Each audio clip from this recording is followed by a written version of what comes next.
Hi everyone, it's Amber from The Sensible Mama. Today is 5 Ways Wednesday, and today I'm going to do something a little different than what I usually do on my channel. If you follow my channel, you probably know that I just got a new home and I'm super excited about being here. But throughout this journey, I've been vlogging and I've just been getting so many comments and questions from people, whether publicly or privately, just about the home buying process and what it's like and what you need to know.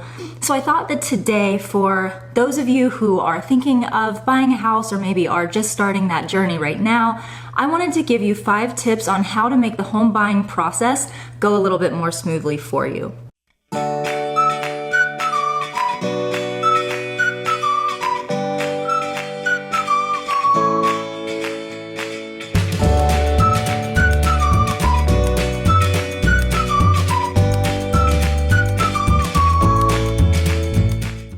So just to give a little bit of a history of my situation, I am the sole owner of this house. I am married, I have a husband named Charlie, and we had numbers crunched, and it just kind of turned out that we were in a better position if we did not include him in the mortgage loan process and just included my income and my debt and all of that. So I was the only person under fire in terms of everything that happens in the pre-approval process for getting a mortgage. It was all on me, so I had to learn a lot. So the first thing is, when you go to put a contract down on a house or make an offer on the house, however you want to word it, they're going to do something called a pre-approval process. Now, the great thing about having a pre-approval letter is it lets the seller or the builder, if you're doing a new construction, know that you are a qualified buyer and they can feel safe entering into negotiations with you. But you have to keep in mind that pre-approval does not mean signed, stamped, and ready to go.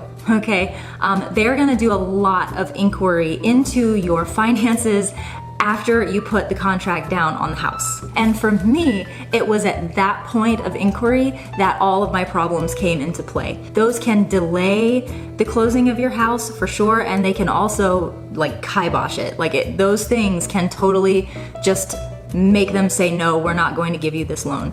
So I don't want to be a bummer, but I just want you to be prepared that pre-approval does not mean that you're going to be approved. It just means you've passed that very first hump, but you still have a very long way to go. So my next tip is kind of related to that, and that is make sure that you have all of your finances really buttoned down and looking really, really good before the underwriters get a hold of all of the documentation that you have to give in order to get the loan. One of the problems that I had is that I have multiple bank accounts and I've just been kind of making do.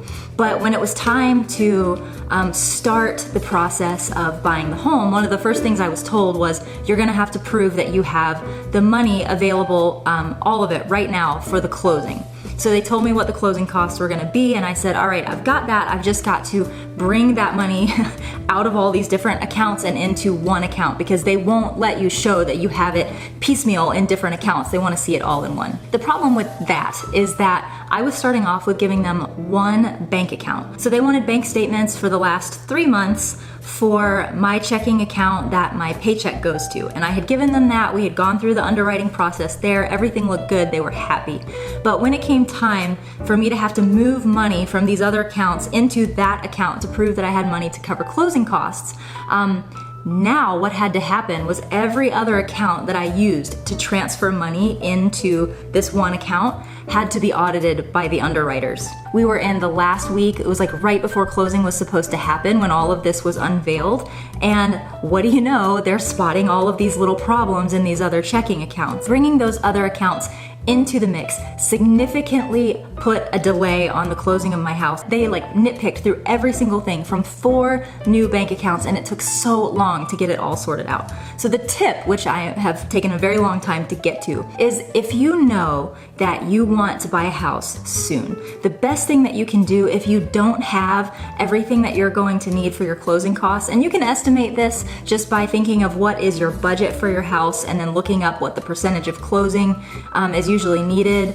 and just get an estimate of how much you're going to need. And if you have that money spread out in other accounts, move that money into one account now and then let 2 to 3 months go by if you can. That way, when they ask to see proof that you have funds for closing, you can send them one bank account, and enough time has gone by that when they request the last 3 months of bank statements, they don't see all of this money coming in from other accounts, and it doesn't trigger all of these delays like it did for me. Tip number 3 is about the kind of loan that you are able to get.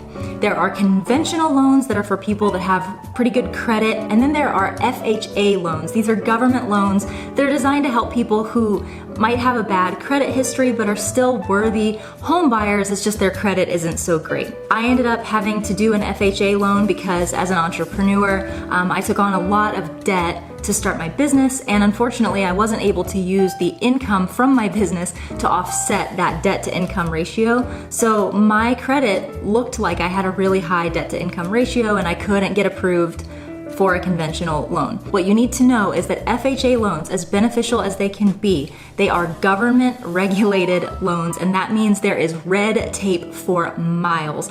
There was one phrase that I heard over and over and over again in my home buying process, and that was, this wouldn't be a problem if it was a conventional loan, but it's an FHA loan, so it's a problem. So all of these things, just about everything you've heard me talk about in my vlogs over the last few weeks have been because I had an FHA loan.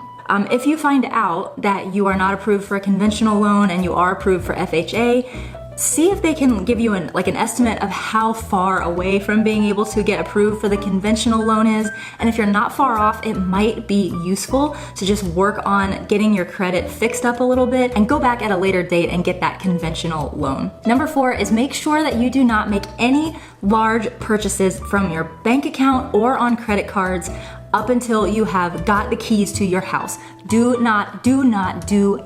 There is a possibility that they will run your credit or ask to see bank statements, like an up-to-the-minute bank statement, all the way up until 2 business days before your closing. And if you have gone out and made some massive purchases, especially on credit cards, it can throw a wrench in the whole thing. It's so easy to think once your closing is scheduled that everything is buttoned up now and you don't have to worry. But the fact is, until you're holding the keys in your hands and the closing attorney has left the building, the house is not yours yet. So just don't make any big purchases. Don't do it. And lastly, and for me, this is really the most important thing, and that is do your research on your realtor and your lending agency. There is nobody in this whole process who cares about your interest. No one at all. Everyone is looking out for the interest of the bank or the seller. No one is looking out for the interest of the buyer except for your realtor. And if you have a realtor who doesn't care about your best interest, you are going to not have a lot going for you. So find a referral from someone that you trust. The lending agent or the bank that you go through is key. It is key. If you've watched my vlogs, you know that I have such a bad, foul taste in my mouth toward my lending agency. If I could go up there, I would give every single one of them wedgies. So I did not do my research on my lending agency. I did get my realtor by referral from my friend Sarah, and I was so pleased, just so pleased with my realtor.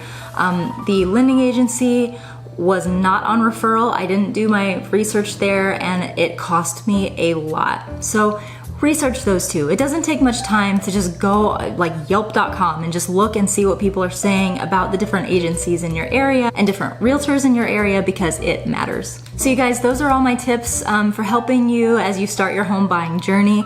If you're just now starting the process, good luck to you. If you have questions, ask them down below. Like I said, I'm not an expert, but if it's something that I can answer, I'll give it a try. And I wish you well. I'll see you later, guys. Thank you so much for checking in. Bye-bye.